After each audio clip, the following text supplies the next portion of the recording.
Hey there! Hello and welcome to another exciting new episode, and today we'll have a look at a Lamy pen. I think it's been a while since I have reviewed a Lamy pen, but today I have one. This one was lent to me by Appelboom Pennen, and it was a loaner, so it's going back right now. Interesting box. I have seen this box before. I've forgotten which Lamy, but I have seen it. It's cool because the bottom here is a little service guide booklet, and it has a silver grey cardboard sleeve that fits over it. But the really cool thing about this box is that it breaks open. You see, like that.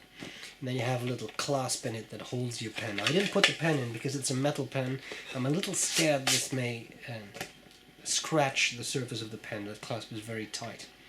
Now, the pen we're looking at is the Emporium, Lamy Imporium. And this is an interesting new pen. They come in 3 finishes and they are metal. And it was very difficult to find out what metal exactly. Lamy isn't very clear about it, I think. But it's supposed to be some type of high-end metal.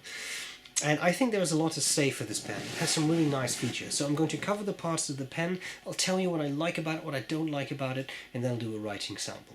Now, if the lighting isn't extremely optimal, that's because it's pretty much twilight here, so I'll try to keep this short. Let's start at the very top of the pen right there, the finial. You can see there's nothing going on really. There's no logo or anything. But there is the clip. The clip doesn't have a logo on it either. The red dot is just from my camera. It's not part of the pen. And the cool thing is, it's a very smooth, spring-loaded clip, which I really like. You can also see there's a little bit of a relief section there the clip fits into, and it's really cool. It's super easy to use, and I really think they did a really good job on this clip. The cap, as you can see, is matte black. As I said, there are 3 finishes. This is the all black version. And then you have the barrel. The barrel has these ribs on it. Now, just to make sure and just to wake you all up, as you can see, this is actually metal, so that's definitely interesting.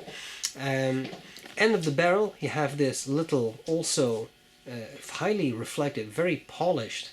You can see I can actually make that, don't worry, it's not a laser, but I can make that little lamp reflect.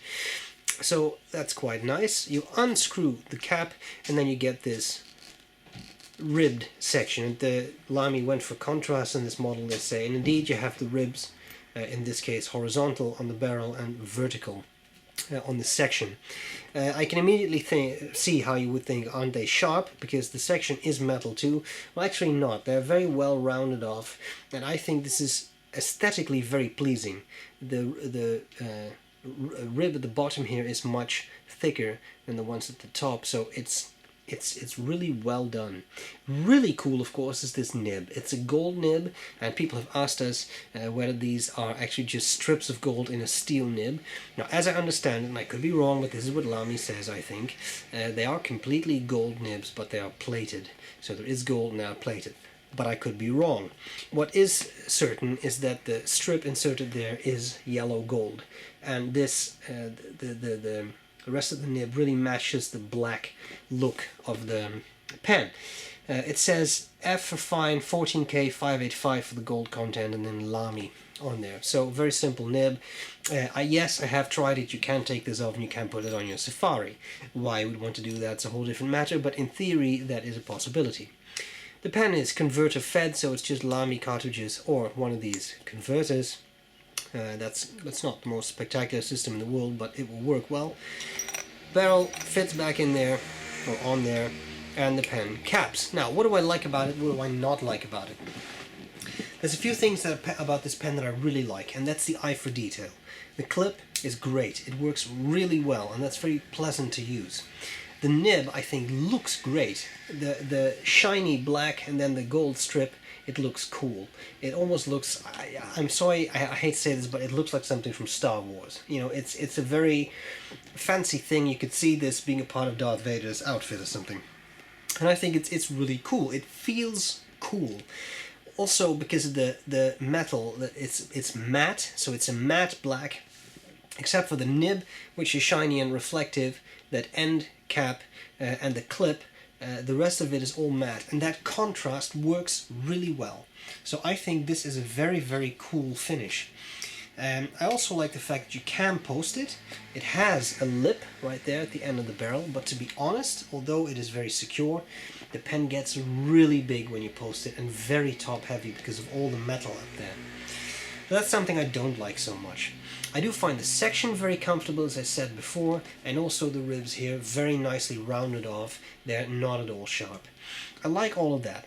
Now, things I don't like so much, as I said, the posting is a bit of an issue, but the one thing I found, the biggest problem actually, is that these threads right there near the barrel are very fine. They are metal, and they're very, very fine. That means they're not sharp, which is good, but you get a lot of cross-threading. At least I do.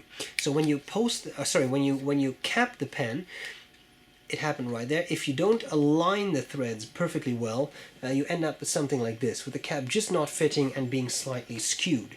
Now, of course, the standard trick is to first rotate the pen a little bit in the wrong direction and then in the correct direction, and then there shouldn't be any cross-threading.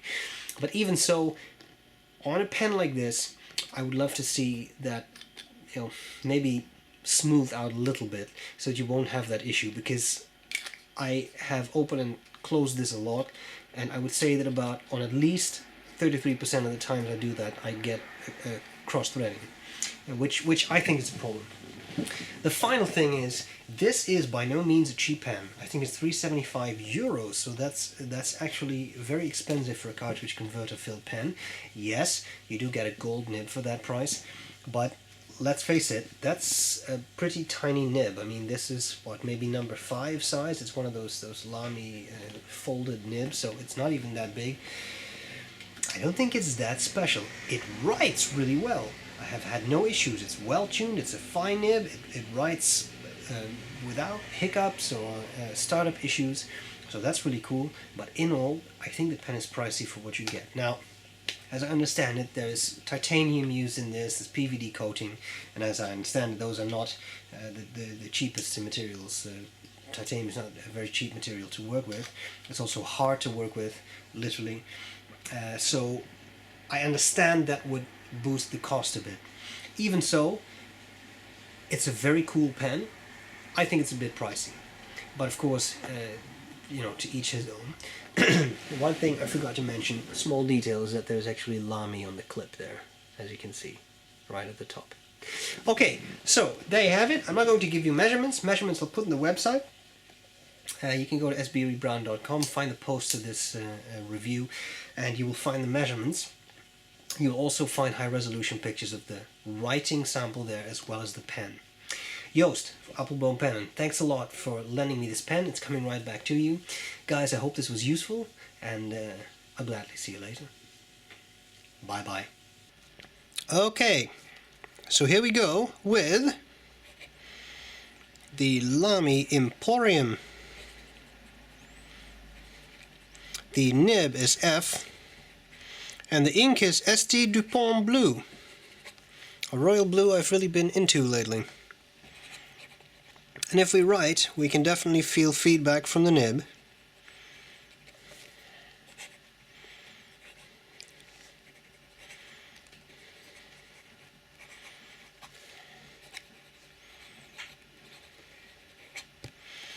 But it's not scratchy.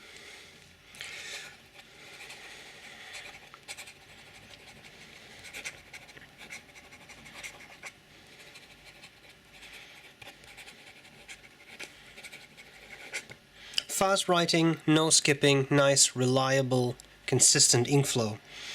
As to wetness, well, it is a fine, but as you can see, it is a fairly wet one at that. Line variation, clearly I don't want to spring this nib. It is gold. It is not the hardest nib in the world, but it's also not a flex nib. But if you want, you can squeeze out some line variation like that.